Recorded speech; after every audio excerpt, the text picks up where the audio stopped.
Boa noite a todos. Me chamo Iliane e o artigo escolhido foi Herbivoria e características foliares em 6 espécies de plantas da caatinga do Nordeste brasileiro. E esse artigo ele foi publicado na Revista Brasileira de Biociências em 2016. Bom, como objetivo geral, o artigo ele teve o intuito de verificar a intensidade de herbivoria de 6 espécies vegetais na caatinga e caracterizar aspectos foliares que podem ser associados com as defesas contra a herbivoria. A análise de variância ela serviu para verificar se houve diferença entre as médias da intensidade de herbivoria e as médias de dureza foliar nas 6 espécies. E a hipótese nula para essa análise é de que não haveria diferença entre a intensidade de herbivoria entre as espécies vegetais e não haveria diferença entre a dureza foliar entre essas espécies. Bom, nos resultados, essa tabela nos mostra a média e o desvio padrão da herbivoria e da dureza foliar, onde a herbivoria média entre as espécies foi de 0,98 e a dureza foliar média foi de 0,77. Como resultado da análise de variância para hipótese nula quanto à intensidade da herbivoria, obteve-se um valor de P inferior a 0,05, o que faz com que a hipótese nula seja rejeitada por haver uma variação significativa quanto à intensidade de herbivoria entre as espécies.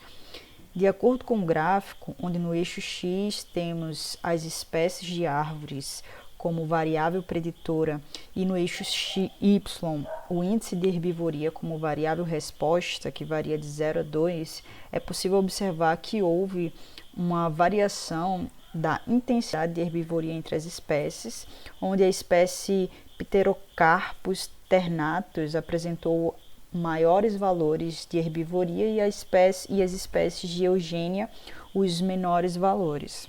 Também foi utilizado o teste de Tuck, ou teste a posteriori, para verificar quais das espécies diferiram entre si quanto à intensidade de herbivoria.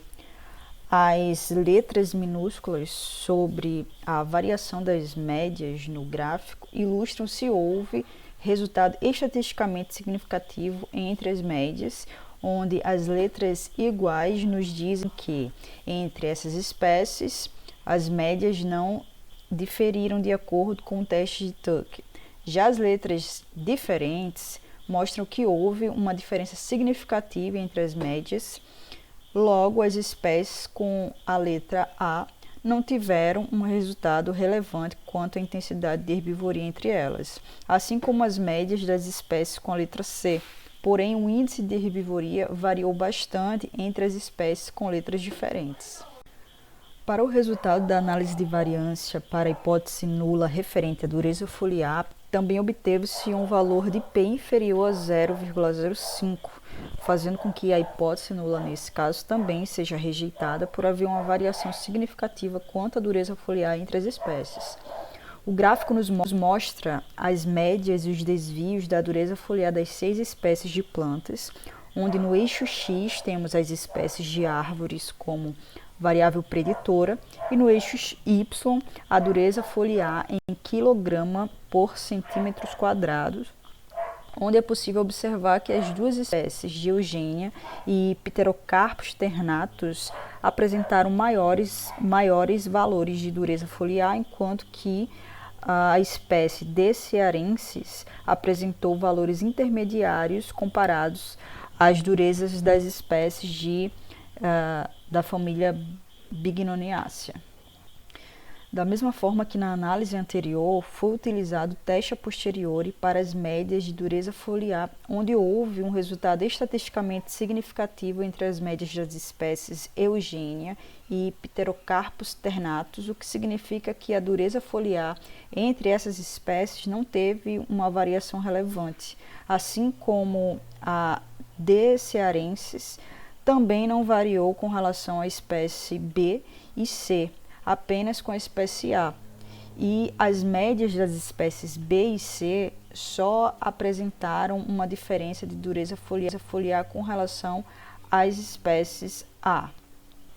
Sendo assim, de acordo com essas análises, foi possível relacionar a dureza foliar com a intensidade de herbivoria, onde uma maior dureza foliar dificultará a penetração dos aparelhos bucais, assim como a digestão dos herbívoros, os impedindo ou dificultando que eles pratiquem a herbivoria nessas espécies. Enfim, é isso. Agradeço pela atenção de todos, boa noite e muito obrigada.